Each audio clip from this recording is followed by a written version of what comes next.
nice treat for us. Next thing that comes out is the kidney. That's really the only offal that is left in the pig once we get it.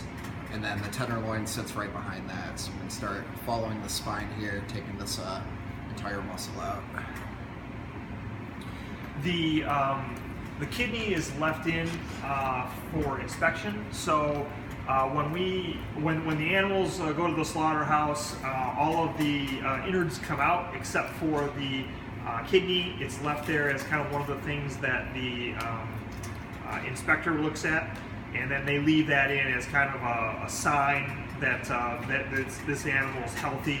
And so if for some reason it were not in good shape, the kidney would be one of those areas where the inspector would know that something was off, and they would probably take that animal out of the production.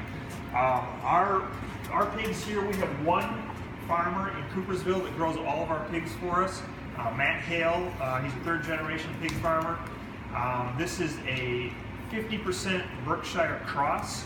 So the boars that Matt has are all 100% Berkshires, and then the sows that he has are Duroc and White Line crosses.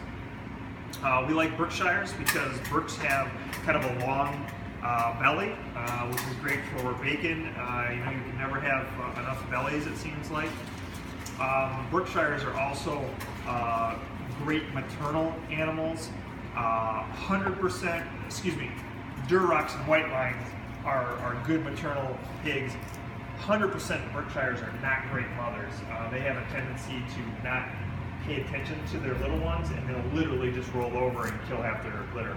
And so what we want to do is we want to kind of bring some of the good maternal breeds in there to kind of help with the farrowing.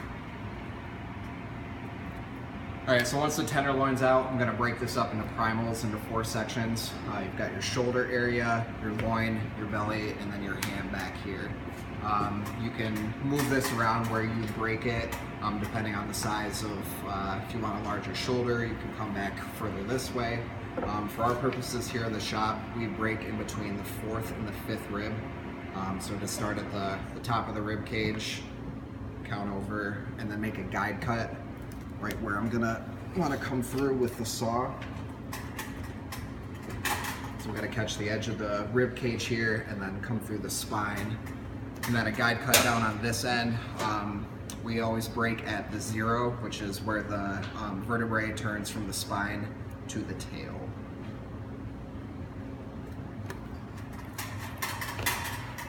Where did you learn how to do that? I've been a cook for about 10 years or so, working in various restaurants. Started out on pigs, and then that's actually how I met Matt, and then hopped over here, learned beef and lamb. Everything's the same, it just depends on size. Pigs are a great way to learn, and then beef is a lot more intricate, so that's kind of like the next step up. So use the handsaw here, and really I'm just trying to break through the bone, and that's kind of a feel thing. After a while you can feel once you get the flesh, you want to finish your cut with a larger knife, just so you're not shredding the meat at all. So that's your ham, your back leg.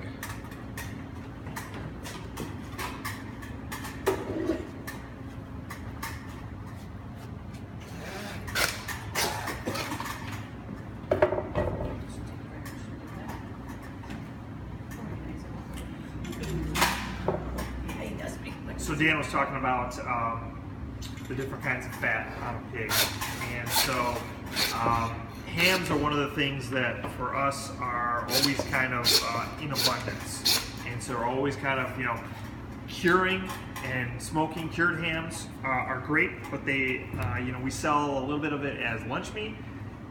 We sell a lot of it seasonally around big holidays, but not everybody's looking for that big ham every day of the week. And so what we do is we actually, if we have an abundance of hams, we'll take and turn a lot of this into grind meat and make sausage out of it. One of the things that you have to be careful of, though, is that fresh hams tend to be lean, and so you want to make sure that you have the right fat to lean meat ratio. And so what we'll do is if we're doing pork chops or just loin roasts that maybe we don't need all of the back fat, we're always kind of saving back the back fat in case we need to incorporate it into a leaner cut like the hams if we're turning that into sausage. So we shoot on a regular basis here in the shop to make our sausage about a 70-30 mix. But that varies too depending on the different recipes. So we do have some recipes, because of the amount of ingredients in there, that will actually go up to about a 60-40 ratio, just so that we can incorporate all those ingredients. Some of our kind of more complex sausages probably have 12 to 14 different ingredients, and we need all that fat to kind of bind everything together. So after taking the shoulder off, this is your shoulder section, which can be broken down into two parts. Your Boston butt, which is the top of the shoulder, and then your picnic ham, which is the bottom closest to the arm. Boston butt, everybody kind of knows that for pulled pork. It's kind of sought after for the marbling in it. Picnic ham's a little bit tougher just because it's used a little bit more, but good fat that runs through here as well, so it can certainly be used for the same application. So you've got your saddle here. I'm just going to separate the belly from the loin. The way I do that is find the edge of the pelvic bone right here, and I will just trace back, make a guide cut all the way back to the other side, and then look at it, see if I want my chops this size. I can certainly come more this way and have a longer tail on them, or come even more and just have more of the loin muscle. But for our purposes here, this is a good size for the chops, and then we make all of our own bacon here, so obviously we want a lot of belly as well.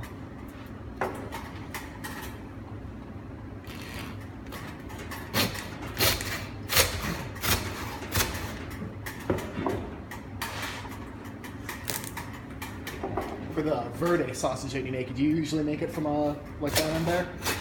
Yeah, I mean, verde is one of those ones that, because we use a lot of fresh peppers in there, there's a lot of moisture in there, and so we tend to need to put some extra fat in there. That's another thing, like, you know, a lot of times, just to give you an example of where I'm going with this, so we get a lot of people come in here and they go, oh, well, I want some ground chuck. Well, because we cut whole animals, we're getting pieces and parts from all over the animal. And so in this shop, ground chuck doesn't really exist. It's ground everything. You know, there's chuck and sirloin and brisket and round and everything in there. And so it's kind of the same with the pork too. I mean, I wouldn't say that any of our sausages we designate as just having ham meat in there or just having shoulder meat in there. Gotcha. There's kind of a little bit of everything. What we actually do is when we weigh out our sausages, we try to take the lean meat and section it off in the fat so that we can weigh each one out and actually get a pretty accurate ratio of fat to lean meat. So that's really what we're looking for, is not so much the specific cut that it's made from, but actually making sure that those ratios are pretty close every single time. Gotcha. I love that stuff. Yeah, it's a fun sausage. That's yeah. Thanks. So I'm kind of methodical the way I do this. I always start with the belly once I've broken it into primals. To start with this section, you're going to want to take all of the ribs out. This is what would be spare ribs. We like spare ribs here more in the shop than any other type of rib, just because they're a little bit meatier. You've got that belly meat on there. These are your back ribs right here. But we cut all of our pork chops bone in. We feel that's the best quality for our pork. So it's pretty rare that you'll see back ribs in our shop. Spare ribs are kind of where it's at for us. So to take these out, I just find the last rib in the rib cage, insert about, you know, 1.5 inches, 2 inches, and then I'll just trace this entire section all the way back, come across here, and start freeing this up in like a triangle kind of shape. I'll kind of elaborate on what Dan was talking a little bit about. So with back ribs, you know, we get a lot of people coming here in the summertime and they want baby back ribs, right? Well, we really don't have them because, like Dan said, we leave the ribs on the pork chop. So either you have back ribs or you have bone-in chops. You don't have both. And so we always have spare ribs. It's kind of like tenderloins also. I think that all these things kind of play in with each other because we cut whole animals here, there are some things that really aren't very efficient as far as numbers go. So tenderloins, you know, we only get 2 tenderloins per animal. And so one of the things I love having a group like you guys here, because I kind of want to challenge your thought process a little bit as far as the efficiencies in the business. If all you're ever cooking with in the restaurant or wherever you are is tenderloins, it's really not the most efficient cut to always take out of the animal, because it's just one little piece of an awful lot of other stuff there. And so it's one of those things that we talk a lot about here. That's kind of why we push people in the direction of spare ribs. We actually think they're a better quality rib, but it's just something to think about as far as the efficiency in the industry. Are you helping to kind of create or use up everything in the animal? So once you get the ribs out, I just come through, make sure I've got all the rib tips out as well, just the cartilage that sits right at the end of the bones. It always sits along this edge, so you want to make sure you get as much out of there, or all of them out of there as possible. Once you do that, flip the belly over, and you're going to be taking out the milk line, which is the nipples of the pig. There are a lot of glands that sit right underneath here, which aren't inedible, but they don't taste very good. They have a tendency to turn everything bitter. So we're going to get all of that off the belly here. Now, do you use any of that for rendering? Typically no. I'll come through here and clean out as much meat as possible and put that into grind. But because of all the glands and everything here, we just compost this section. Okay. So once you got that off, your next step is basically skinning the whole thing. I like cutting my bellies in half. That just makes the skinning process a little bit easier, and saves me from doing it from when we're making bacon later on in the week. So you want me to skin it? Nah, I don't think that's how we need Necessary. it. I mean, skinning it. Probably what I would say is let's work through that front shoulder. There's a lot of stuff to talk about in there. You guys got any questions on anything that you see so far? You know, does anybody do any butchering or cutting whole carcass in your businesses or wherever you guys are at? A little challenge with labor.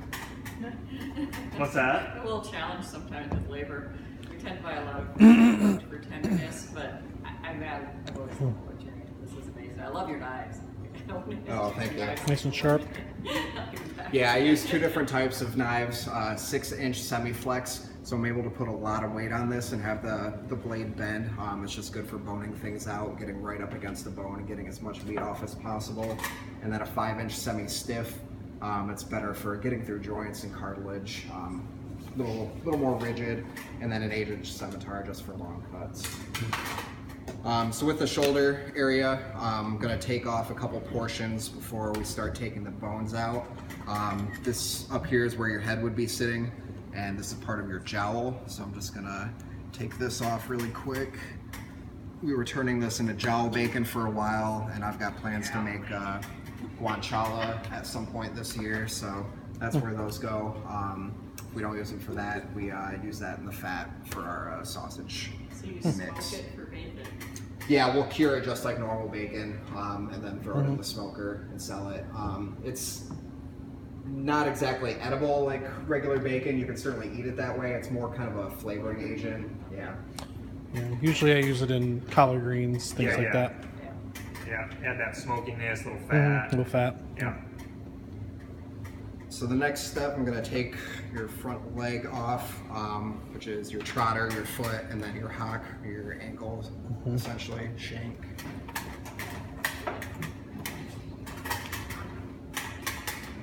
Now, you guys doing any pickled pig's feet here? You know, we haven't. Every once in a while, we get a request for them. We've done a few pickled sausages. We do a ton of our own kind of unique things. As a matter of fact, I'll just have you guys try this. Here's some liverwurst that we make here in the shop. So we do andouille, liverwurst, tons of different fresh sausages. Like Dan was talking about, we do bacon. We just a couple weeks ago made our first batch of quiche gosh, blood sausage. And you know, Shawn, we kind of talked about this a little bit. You know, we continue to do some testing and some R&D on dry cured and fermented things. That's good. I love liverwurst. And we do a lot of, you know, along with the whole animal butchery, we do a lot of things kind of, let's call it more old school methods. Like our bacon, you know, on a mass produced style of bacon, what people would do commercially is it's typically pumped with brine, and then they just throw it right in the smoker. And so when you're cooking a product like that, there's a lot of moisture still in there, and so if you ever notice that you're kind of getting snapping and popping, that's your fat mixing with the oil, the water, and that's that reaction. What we do here for our bacon is we actually dry cure it, and so we pack those bellies in a salt and sugar mixture, and they sit on that for a week. And we pull it out, we rinse it, we air dry it for another day, and then we smoke it for in the neighborhood of 8 to 10 hours. And so when you sit those bellies on a salt mixture like that and dry cure them, you pull all the moisture out of it, and so you get a really nice dense product that cooks very well and doesn't kind of react like you would see a commercial type of product. So not as much shrinkage and... Absolutely. No. Yeah, we kind of do the pre-shrinking for you because all that moisture is out of that belly when it gets to the consumer. All right, so when you start working with your shoulder area, your first step, once you get all the extra pieces off, is taking out this top layer of bones. This is your neck region right here, and these are actually your country ribs, the front part of the rib cage. For our purposes, we sell country ribs every once in a while, but it's mostly special request. So what I'm doing is coming right up against that bone and start tracing it.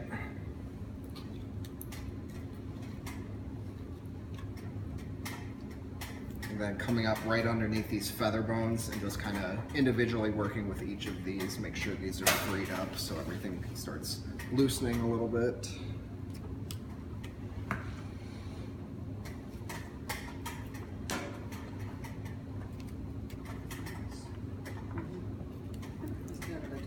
Yeah.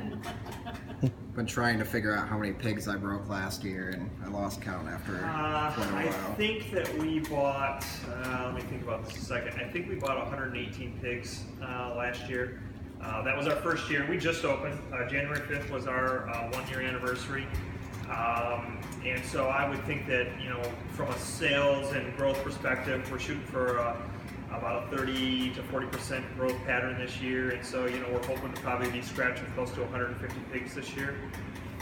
Our pig farmer is a third generation farmer, came from a commercial family. They used to raise pigs commercially. What we're kind of proud of also is the fact that opening this shop has continued to support the really small farmer. And so Matt Hale, our pig farmer, was just starting to dabble in Brookshires when we met. And we said, well, we're here to support you and we're going to help you kind of grow that. And so over the course of this first year that we've been open, he actually terminated and stopped all of his commercial operation, and he has gone 100% to heritage breed pigs because of the support that we've kind of helped show him. And so yeah, we're really happy with that. Matt happens to also grow our chickens for us. He grows a pastured bird for us. The pigs as well as the chickens, they get a non-GMO diet. And so same thing with the birds. We've shown a lot of support with him there, and so he's going to actually double the numbers on his chickens this year because it went so well last year.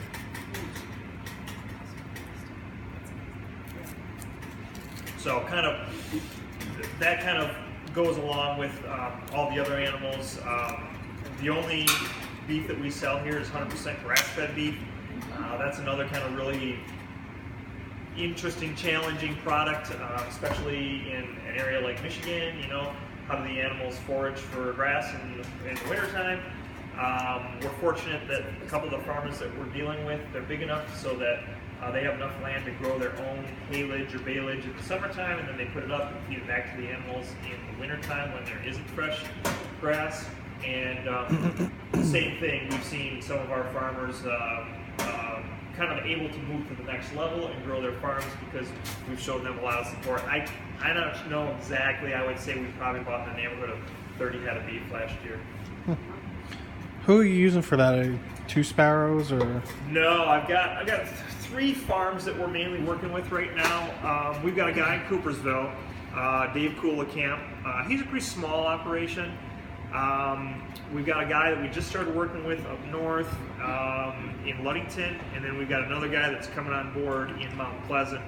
And so we've talked to 2 sparrows in the past. They're not quite big enough to really keep us in steady supply. Would be the challenge for those guys. I understand they're looking at a new farm too. Mm-hmm. Yeah, So I heard. that's great.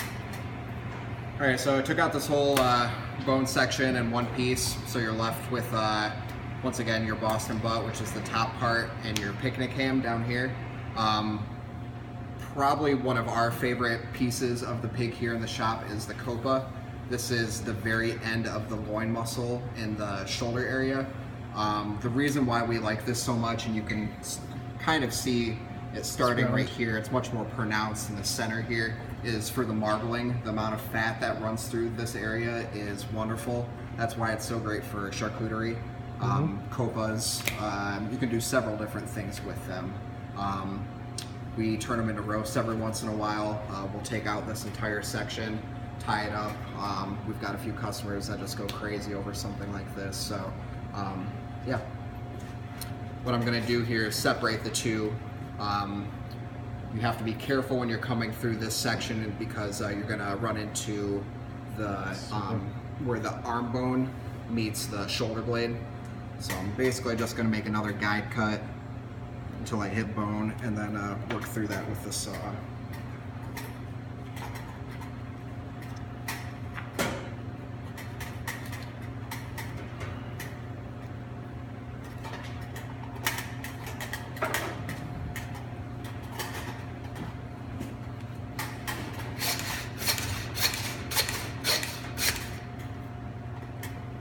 You can almost kind of hear that snap. You know, again, what Dan does is when he's using the handsaw, the only thing that he's cutting with that saw is the bone, because if you keep cutting on that, you're just going to kind of tear the meat, and you want to make nice, clean cuts. That's another thing that I think, from kind of an artisanal standpoint, us cutting whole animals here and really using basically just knife skills, you're going to get a lot cleaner cuts than you would typically, you know, in a mass production type of an atmosphere. And so we think that that's kind of the way it should be, kind of old school, kind of bringing back some of that artisan type of aspect to the craft. Take the loin part.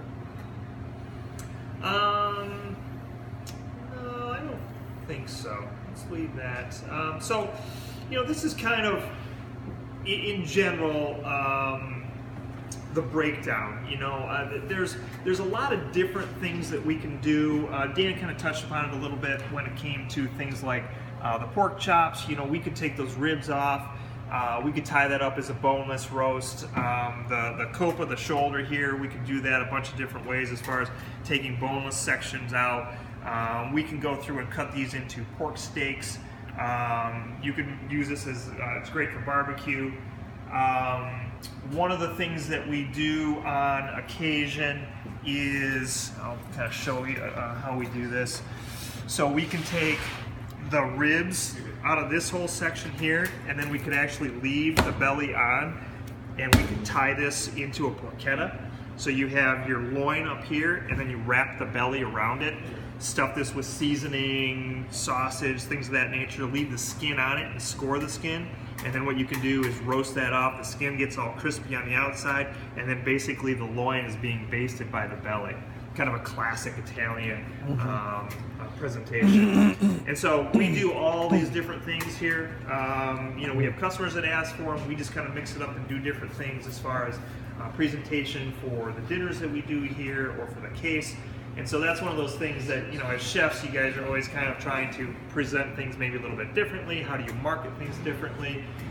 Sometimes you're using the same stuff, but how do we kind of make it look different, make it more appealing, make it efficient, use those things that aren't moving? And so that's kind of what we do on a all the time basis. So do you just work out of the shop? Do you just sell out of the shop, or do you deliver? Or? We do wholesale. We love doing wholesale. That certainly is probably actually a bigger section of the business than we anticipated that it would be. I think that it probably was a little slow to get going just because it took some of the restaurant guys to understand what we were doing here and understand the quality of the product here. Yeah. We really feel that our sourcing here is probably among the best in West Michigan. I personally set foot on every farm that we represent here. Dan and I, on our day off, a lot of times are scooting around Michigan because we got a new farmer that wants to work with us, and we're going to go and actually visit that farm and see if he's really doing what he says he's doing. And we think that it's important to be able to tell that story to the consumer as well. They want to know, what are those animals eating? How are they living? Where are they coming from? And so we put a lot of time and effort into what we kind of refer to as sourcing integrity to make sure that it's really the quality that we want. So yeah, if anybody is in positions where you guys need product, we'll get you a card. We'd love to talk to you. It sometimes can be challenging cutting whole animals for large-scale operations. We think that people have to kind of have a little bit of an open mind on that and help us out. I can't give you dozens and dozens of tenderloins. It just isn't what we're set up to do here. Right. But if you need sausage and things like grind meat, we would love to really talk to you about things of that nature. We sell a lot of grass-fed grind meat to restaurants. That's kind of one of those things where I think the consumer is becoming a lot more aware and wanting those types of products.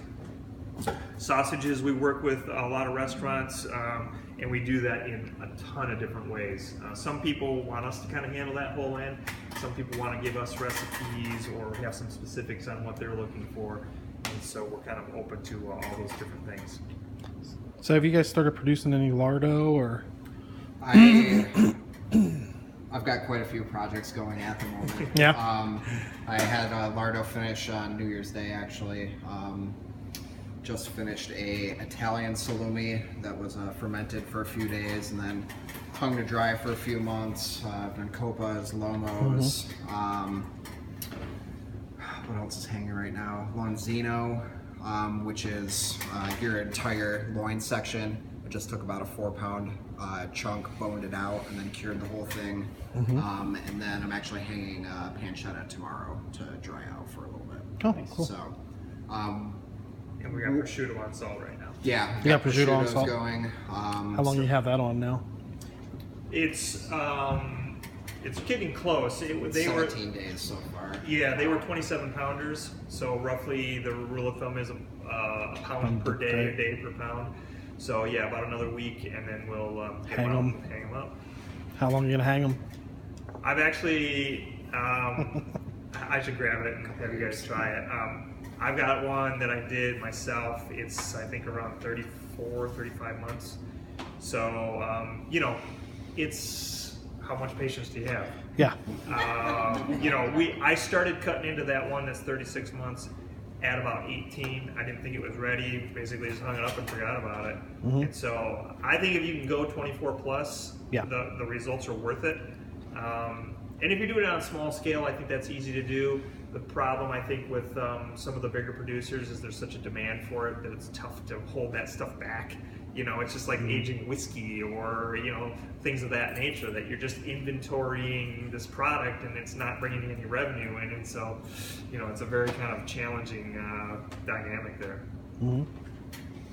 Yeah, we're still in the test phases of all of our charcuterie stuff. We're still doing a lot of the paperwork and everything to get approval from the state, so we're allowed to sell this. There's a lot of kind of hoops to jump through, but once we get that approval, we're going to hit the ground running. That's where my main interest of cooking is the charcuterie, preserving, dry curing. So it's been nice seeing that process through from start to finish. You know, I can put a pig here on the table, break it apart how I want, and then cure everything. So that's been a lot of fun so far. What do you do with the head? We make head cheese. What we do, we've got our bandsaw right here, so we'll actually put this on there, split it right down the middle, and then braise it for about 12 hours, along with the hocks and trotters. Trotters just add body to the stock. There's a lot of collagen and gelatin in there, so you get a nice gelatinous product that'll work as a binder. And then we use the hock meat in there as well.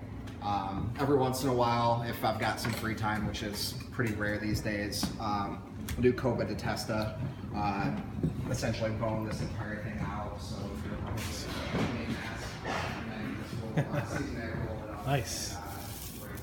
Nice leg. Yeah, this one's, we've just been whittling on it a little bit here and there. It's been fun. I'll bring it over here and I'll try a little bit. Okay. Really kind of a cool thing, but it's labor intensive. It takes a long time to make. Have you had anybody want the heads for tamales? We haven't. We make our own tamales.